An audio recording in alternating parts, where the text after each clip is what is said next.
anything like that. What's up, everybody? Welcome to the Above Par Golf Show. Today's guest is Colin McCarthy, PGA golf coach. Colin, how you doing, buddy? Good. How are you, man? Very good. Thanks for joining me. I gave you a bit of a short bio there. Obviously, you're a PGA golf coach, but you also do a ton of other different stuff in golf. So for those people that don't follow you right now, that should be, tell everybody what it is you do, your background in golf, and what you're doing at the moment. How long you got? As you can see, I'm in my office for those that can see. I travel coach a lot. I do virtuals as well. I just got off of one earlier and working on hand path. So there's a lot of things, there's a lot of variables that come into the golf swing, and I could always strike the ball well, better than most. And then I started having injuries and it became a little more difficult, but I always figured a way around it. And I was like, how can I do it better than most? So I started, studying anatomy, became a personal trainer, not for a benefit of coaching, but just a benefit of, general health and just making money and becoming a trainer. And then I still wondered like, okay, so biomechanically I can get the golf swing to work a certain way. That's understandable. But then I started realizing that it's not just about the body, it's about the golf club. So I started over again. And I figured out why standard is standard. Every single person on this planet fits into a certain golf club. Taller people, yes, could fit into shorter than standard length if they have crazy long arms. But in most cases, they don't. So that's why you don't see a lot of tall people playing golf. It's not, I always say it's not physics friendly to be tall and play golf. I'm like, oh, I see guys that are like, 6'8" on tour. I was like, yeah, probably because they've been doing it since they were really little. But if someone were to pick up the game and don't know how to stay in side bend, which is like that tilt at impact, and they don't know how to follow through the ball and not hit down and lose the golf club, building strength. I'm sure one shoulder is lower than the other. Their body just builds a strength in that area, but man, is your back screwed up. When you over and over and over and over and over again. Like, imagine doing this since you're a little kid. Then you hit your growth spurt and you still do it. Well, those muscles, the oblique area, the shoulder, the bicep, they all kind of get a certain capability. The other side of your body's not.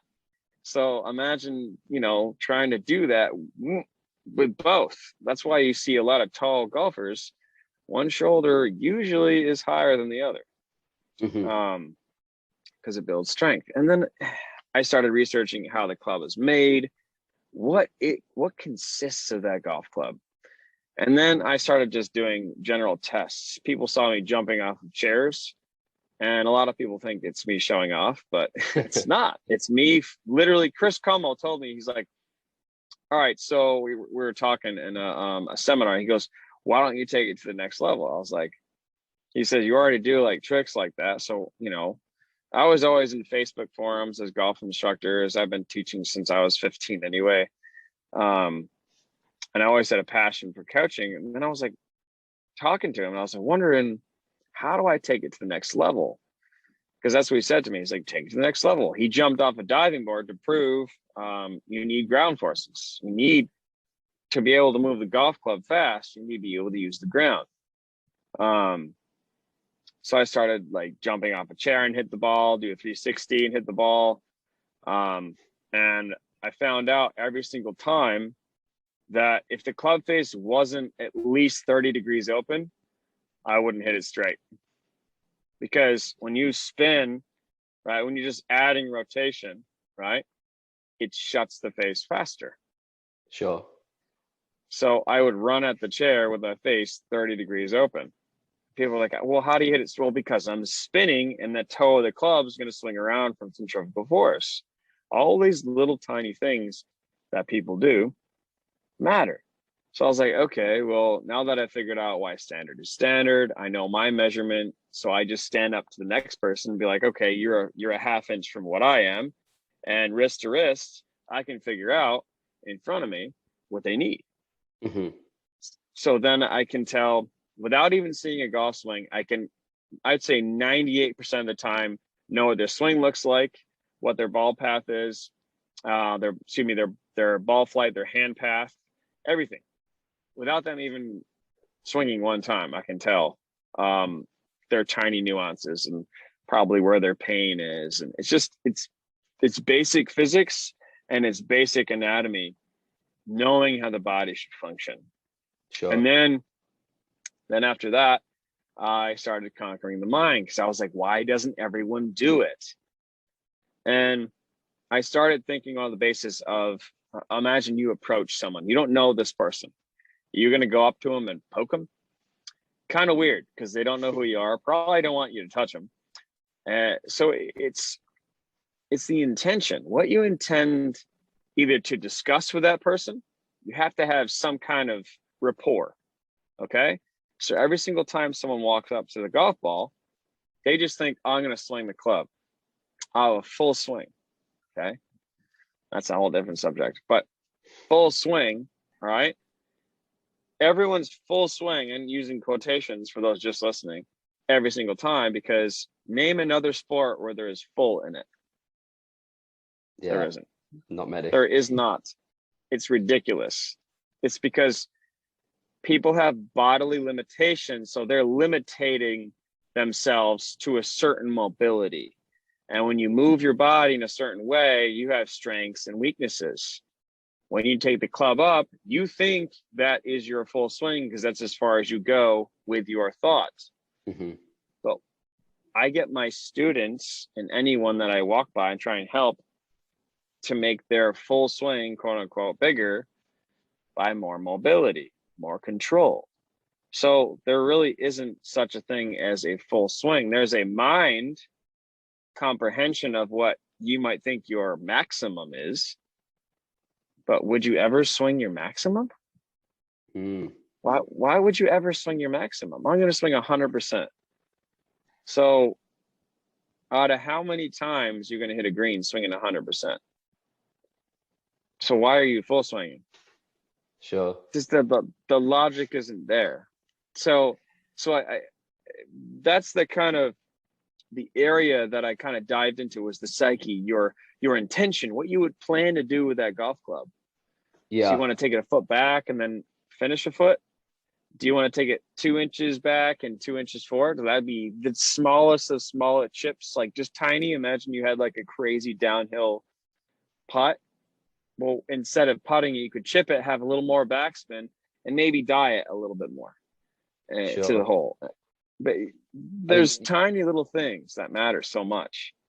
Yeah, I mean, you're obviously very kind of obsessed and interested with the science of a swing, and you mentioned there like learning about the body. I know you're big on learning about the body. So, I mean, all this information is incredible. But how do you kind of squeeze that all down into a teachable, let's say, an hour lesson for a student then, for somebody maybe that doesn't think like yourself?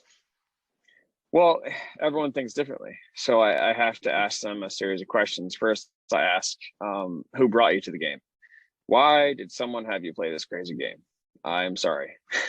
So I apologize first because it's just nuts. But it depends on who brought them to the game. I can tell a lot about the person. And someone can have a lot of passion for the game just from a relative, or I was grandfathered in, literally. But some have their dads. And some have, their friends, and then some just like, oh, I'm just trying it. And you can really tell where their passion lies. And you can really tell, is this person really going to practice? Is this a one-off? Is this going to be someone that's going to actually follow through and do the homework I give them? So every single person I treat exactly the same way.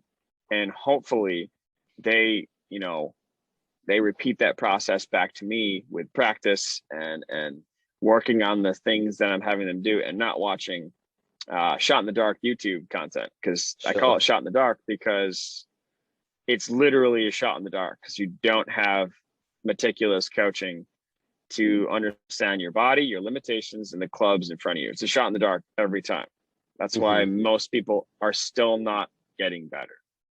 Sure. Because I mean, with learning as well, you obviously you see a lot of amateur golfers make the mistake of just looking at the pros and trying to replicate exactly what the pros are doing. So when you're teaching students, then are you trying to get students to think on the same wavelength as what you do with everything that you're talking about, or what exactly are you trying to get them to think about them when, let's say, trying to do their golf swing? Are you trying to get them on the same wavelength as you and looking into the science of it? Let's say you've got a student that's super into it. They're going to do whatever you tell them to do to be the best they can be. What sort of kind of mindset are you trying to get them on then? Well, like I said, everyone's different. So say you have a math teacher, great. I talk to him about, math. If you have a history teacher, I talk to them about history. Every lesson I give is different. Sure. Every single one. That's why it's impossible to monetize a golf swing, because everyone understands things differently. That's my job to figure out, from attempting to understand humans for the past 34 years I've been on this planet. It's crazy, man. Everyone's just trying to do what you say, like monkey see, monkey do. Oh, he won a tournament. Oh, his swing must be really good. It's not the golf swing. They all have great golf swings out there. Sure. It's his decisions. It's his being prepared for every single shot. It's his confidence of being prepared for every single shot. It's not the golf swings. Then you just see, and they don't replicate the second position, just the first, the person who won. Let's even remember the top 10 or the top 20. Let's not replicate their swing. The guy who won. And it just, that's not what golf's about. That's what humans are about. That's our nature. Monkey see, monkey do. We've done that since we were a kid. But if we can break everything down and think logically, okay, am I the same height as him? Do I have the same arm length as him? Do I have the same clubs as him? Can I move the same way? Are my limitations and my injuries the same way? I go through that entire process. So I ask them who brought them to the game, what their injuries are. Do they have any surgery? Do they have anything going on that I should know about, whether it's inner ear problems? I had a guy that had tremors and an inner ear problem, both. And I was like, he said to me, he goes, I couldn't play any of those sports, so I tried golf. I was like, dude, what do you think is going to happen? Because golf has sequence in it. It has, step and hit, step and throw, all those movements. You really got to know what your body is. So I had a very serious conversation with him. I sat down with him and I said, your swing is going to be different every time until you get therapy for your inner ear issue. And I just looked straight up. I was like, I don't want to take your money. Dude, you need to know. You need to know dead flat. I could take thousands of dollars from you, or I could be honest with you. And he appreciated that more. It was hard on him because he loved golf a lot, but he's just going to have very little consistency, especially when it comes to short game, because he has tremors. So when it comes to certain individuals, it's the coach's job to figure out, one, how they're thinking. And then it's the student's job. And this is where that like massive disconnect becomes, more real. They don't ask questions. They don't say, I don't understand. It's the student's job, and I remind every single one of my students to ask questions. Tell me when you don't understand something, because I can reword it a different way. That's my job. And then on top of that, communicate with me. I have to literally reach out every week to all my students. They should be communicating with me as well. How are you playing today? Like, talk to me. You're not bothering me. You are my student. I am here. It's like you go to class every day and you don't exist. Sure. That shouldn't happen. So communication is, I think, the biggest flaw with anything. And that's why people don't improve. Yeah. So with students then, or new students, you're not the type of coach that will say, most amateur golfers make X, Y, Z mistakes. You're all about getting to know the person first of all, and who they are as a person, as a golfer, and then identifying what it is that they need to get better. Absolutely. I mean, that should be any coach out there. Oh crap. Sure. Well, it is. I mean, yeah, because I think it's something that probably too many people ask, don't they? They just go, well, what's the most common issues that an amateur golfer makes? And as you rightly pointed out a couple of times, you know, every person and every golfer is different. It's not a case of just following a blueprint and, you know, just practicing that blueprint and it all kind of works out, is it? It's gosh. It's funny. I have a percentage of how many people actually fit their golf clubs perfectly. It's about like, I think it's last time I looked, it was like close to 20%. Wow, that's interesting. So would you say that even like an amateur golfer, maybe just starting out, would you recommend they get fitted for clubs immediately or wait until they get to a certain level? Oh, interesting. And here's the scary part. Here's the really scary part though, my man, is even fitters, they follow a template that they don't understand because they're trying to make a living. I get it. But you have to have a comprehension, or else one, you're going to ruin someone's game or you're going to ruin their body. Mm-hmm. And I fall into that category. And a lot of people out there do the same thing. They fall into both categories. I've had coaches out there, well, more like instructors, who literally tell me to do something that they full-heartedly totally don't understand. So what happens is my body gets a repercussion from that. Mm-hmm. And I've put my back out 3 times. Granted, I do have a genetic disposition in my spine. I actually found that out last year. But at the same time, if you don't understand what you're coaching through and through, why are you getting another human being to do that? Sure. If you do that and you're not an LLC, they can sue you for everything that you own. Mm-hmm. It's scary. I've heard stories. No one has tried to sue me yet because there's some crazy people out there. But you gotta be real careful, so careful. And you're dealing with another person's body and mind, and they use golf as hopefully a relaxation. Yeah, you know, and most people don't. They think it's just some how do I put this? Golf is highly addictive. Mm-hmm. And the reason it's highly addictive is because when you hit a golf ball, there's little like it on the planet, maybe referring it to baseball or a tiny croquet hit. The strike, and kind of similar to tennis in a way. Correct. The amount of energy that you intend to put into your golf swing, you're feeling and hearing back if you do it in a good manner. Mm-hmm. You're feeling and hearing back. That energy that you feeling back is a drug. It is so addictive because it's pure energy that you're feeling. It's imagine if you punch something, right? Imagine if you felt that punch. That's why it's so satisfying to punch a punching bag. Mm-hmm. Like when you're just full of energy and you're just going at it and you're hitting that bag, you're using energy.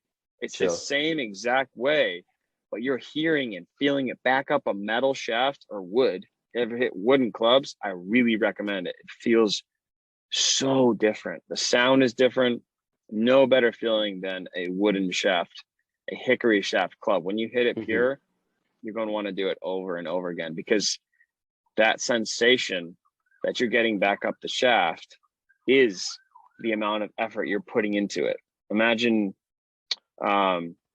cleaning your house, and then you walk back into your house and you take a deep breath and you're like, man, this feels so good. It's therapeutic because all of the effort that you put into it, you're seeing, and it just, all the clutter goes away. It's the same thing in the golf swing. All the energy that you put into it, you're feeling back. You're feeling that. That's why you see so many people, hundreds of people on the driving range right in front of me. And they just whack, whack, whack, whack, whack.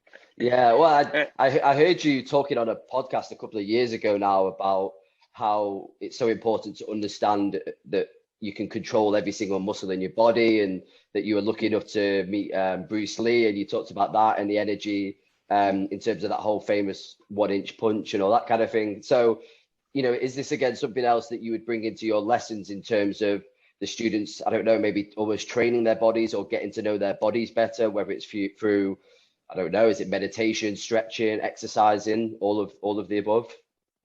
Absolutely. Yeah. And the 2-inch punch is interesting because it's not 2, it's actually 4. Yeah, you start, you start at the person's body, you go 2 inches, then you go 4 inches. Interesting. And it has to be symmetrical. There's no other way. Pure energy is created by symmetry. That's why if you put a square tire on a car, it would just shake into oblivion and fall apart. No joke. And same thing as putting a cinder block into a washer. I'm sure you've seen it. Yeah. It just wreaks havoc on the washer. So anything that's symmetrical holds energy, tires, anything. And it's just interesting that once you realize your intention, like clapping your hands is the best analogy that I've come up with, that I use on every student that has this issue of acceleration. Some don't. I don't even go through it. Some people, if I have to, if they're having the yips are an example of poor acceleration. Extremely poor, because they're trying to accelerate at the ball.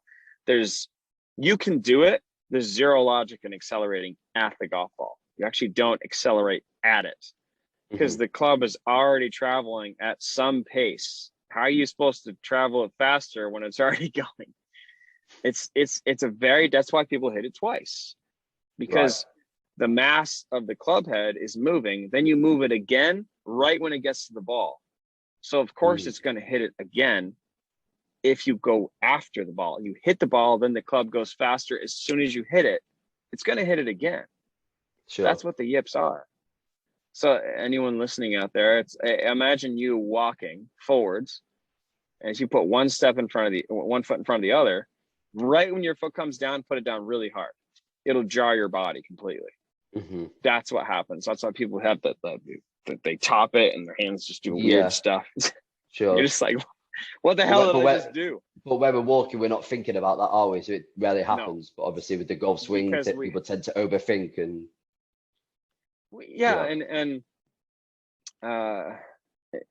there is really no such thing as overthinking. You just don't know the answer. Sure. Because you could think all you want. That's why you're thinking a lot, trying to find it, and people think that's overthinking. Oh, I overthought that. I was like, no, you didn't overthink it. You just didn't know the answer. If you knew the answer, then you wouldn't ever said that. But I mean, there is also maybe some, again, amateur golfers. I mean, I know it's happened to me whereby there's been a clear difference in between when I'm maybe overthinking a swing and I'm thinking about or having swing thoughts, as opposed to just kind of walking up, knowing where I should be, knowing what I'm doing with the swing and hitting it without thinking. You do tend to sometimes get some better results when, you know, you're not stood over the board thinking, right, I'm going to do this and I'm going to do that. And it's all just becomes kind of natural. Yeah. Well, it's hard because for some people's natural, another person's isn't. And because of limitations. And I found that really, really intriguing. So I started researching more about, like, say someone has a torn rotator cuff. So it's the left shoulder, my left shoulder. That's why I come inside when I have a stronger grip, because I literally have scar tissue that I still work on and try and break down. It's the same thing. When you take it back, you just don't have that strength in that area because it's surgery. Like they cut my bicep, pectoral muscle, and stretch my labrum back down. And when they did that, the little butterfly stitch, when they did that, I told the doctor, I was like, tie it tight, because that dislocated it 13 times. I don't want to do it again. So I lost 20 miles an hour club head speed on average. Wow. Just from, it sucked. I deal with it, but you know, I can't bitch. I still hit at 300, so I'm okay. Was that the reason why you started to learn to play on the other side, or was that just something you wanted to do anyway? Because I know that you've said again in another podcast that you wanted to kind of learn the whole process again of learning the golf swing. So you obviously switched to the other side. Was that another reason why, because of the injury, or nothing to do with it? No, nothing to do with it. A student asked me, was like, do you have any idea what it's like to start over? I was like, nope. So I was like, I'll just start over. I love that. So in the midst of, I mean, it's a great question. Now you can go, well, yeah, I mean, what handicap are you with the other hand? I was a 0, probably a 1 now, maybe, depending. It depends on how much effort I put into a swing too. It's like sometimes I just don't care and I'm coaching and I'll hit the ball and it might be okay, but I just either scramble for a par or I just pick up the ball and keep coaching. I'm not that person to care. And if I'm coaching someone that cares about my score, then they clearly don't care about themselves. Sure. And I say that a lot. It's like, oh, what score do you shoot? Oh, does it matter? Oh, well, I got to know. It's like, okay, so go to DJ then. Yeah. Did DJ teach you? I don't think so. Maybe. If you thought the same level as he did, which he's smarter than you think. Sure. People think he's dumb, and he's not. He's super smart. He acts that way on purpose most of the time. He also dampens his emotions. I've seen him in bars. I used to go to Coastal. He is not a calm dude. He does it on purpose. And he holds in a lot of emotions. Look at him at the Masters. Yeah. People don't understand. They just guess. They're always guessing. And I try to take that out of the equation for all my students. It's just like, whenever they have a question, please answer it. Whenever someone's on the on any social media platform, whether it's TikTok, Instagram, YouTube, ask me a question. If I don't get to it, it's literally because it's buried. Sure. But and then every week or so I try to go through them, and some are like, oh, DM and promote me with this. So I'm like, all right, there's so many of those, and I have to coach getting through all those. So anyone listening, definitely reach out to me and ask me a question, because I want to help you, and then I'll give you some time. And then I'll say, hey, sign up for a session, because, my time's worth value too. Yeah, I mean, anybody that wants to obviously check out your content, it's Colin McCarthy Golf on Instagram and TikTok, and then Colin Space McCarthy on YouTube. You've got the website colin.golf as well. So are they the best areas for people to find you in terms of booking lessons and stuff? You're on Facebook as well, right? Yeah, I'm on Facebook as well. You are not, you're on those platforms. Yeah, I haven't been on Facebook in a while. It's not really. I was on Facebook all the time on instructional forums for golf, and I just got so fed up with instructors going at each other. Oh, this is right and this is wrong. No, you're wrong. They're like children. Yeah. And I was in baseball forums too, learning about the baseball swing, and just the same way. Just egos ruin sports. They really do. And so in terms of sorry, I was just going to say, in terms of coaches then, like, do you believe that, again, not every coach, but other coaches should maybe think a little bit more down the line, on the lines that you do? Or again, do you kind of agree with the players that every coach should have their own techniques, their own way of thinking, etc.? That's what I'll say to that is if you're not well versed, then how do you coach someone that has limitations? Sure. Can't. He's like, I can't help you. And otherwise, and like I said, egos, an instructor with an ego will try their very damnedest to try and help that person, and may hurt them. And that's just a scary thought. I mean, the main reason why I do this is because my grandfather had back issues from golf, and I don't want anybody to go through that. Seeing their relative or their grandfather have to sit on a bench and not join you, it sucks. I don't want that for anybody. That's why I do it. Majority of the pros now, there's not many of them that get away with not having some sort of injury, is there? And like you talked about it at the start as well, and I've heard you talk about it a little bit on your social media about what you were saying before about the whole one side of your body obviously taking on all that pressure over time. It's pretty hard for it not to eventually end up with some sort of long-term injury. Yeah. I mean, the amount of pressure that's put on your discs and your spine is insane. Yeah. I mean, at least, and I would say at least 50 pounds of pressure if you're swinging light. 50 pounds. It's a lot. And most people have a hard time picking up 50 pounds. Isn't that I'm pretty sure it's a regulation for some jobs to be able to pick up 50 pounds. Oh, really? Especially in warehouses and stuff. Yeah, it's like, I think it's 25 or 50. I can't remember. But could be. I used to apply and I had checked the box. Are you able to lift? And just imagine if someone swung harder, like Kyle Berkshire or Martin Borgmeyer or any of the long drive guys that are out there. Yeah, Bryson. The amount of pressure that they're putting on their body is insane.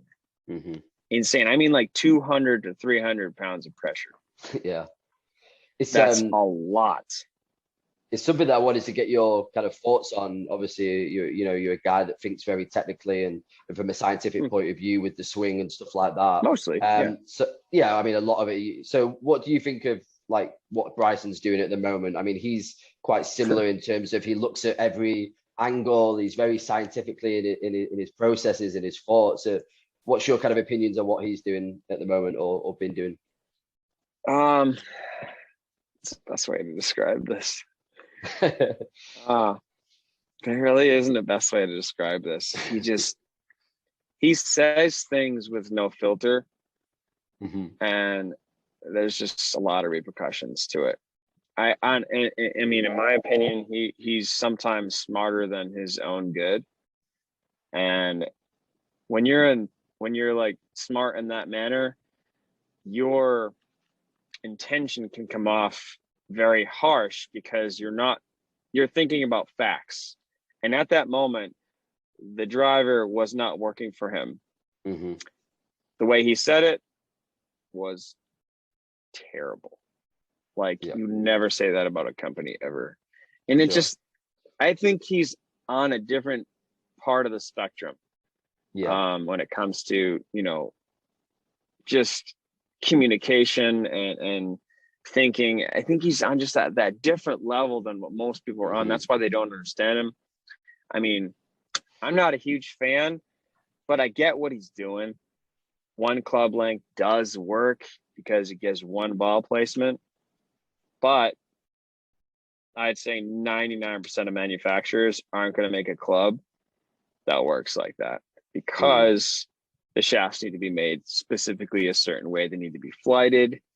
They need to have the same swing weight. It's very difficult to do. But yeah,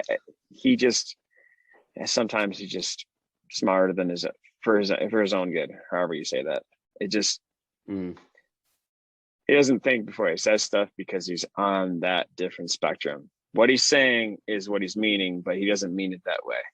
Sure. And that's what it's hard. It's hard for someone like him. It is. It's hard. So I try to get on that level and I try to understand everything. If you try and understand everything every day, you'll be less frustrated.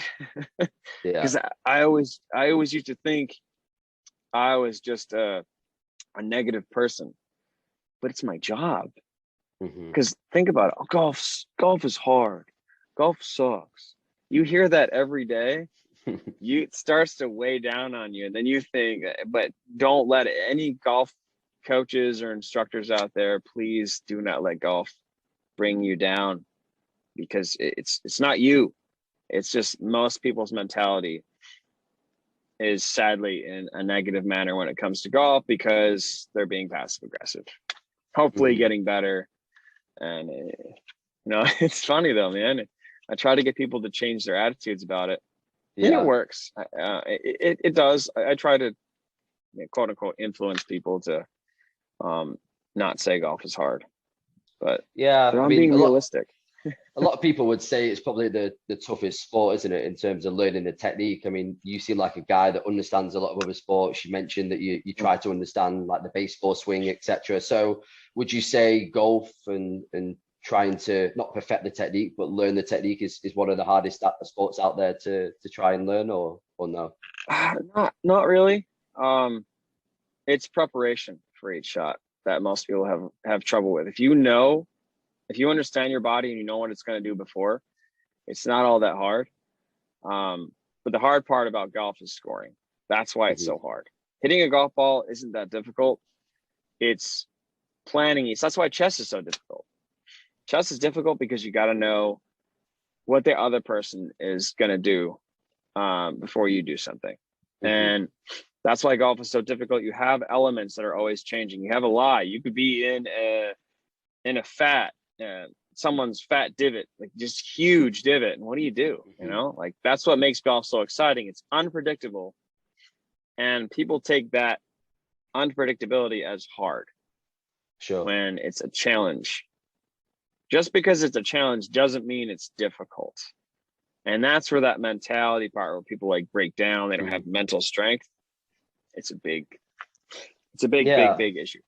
It's an interesting point, because I think, just thinking about it now, if you look at all the top sports or the most popular ones as well, a lot of them are all kind of fast-paced games that don't ever tend to stop too much. I mean, if you look at American football, they obviously have their breaks, but it's quite on the go all the time. Basketball's the same, tennis, soccer.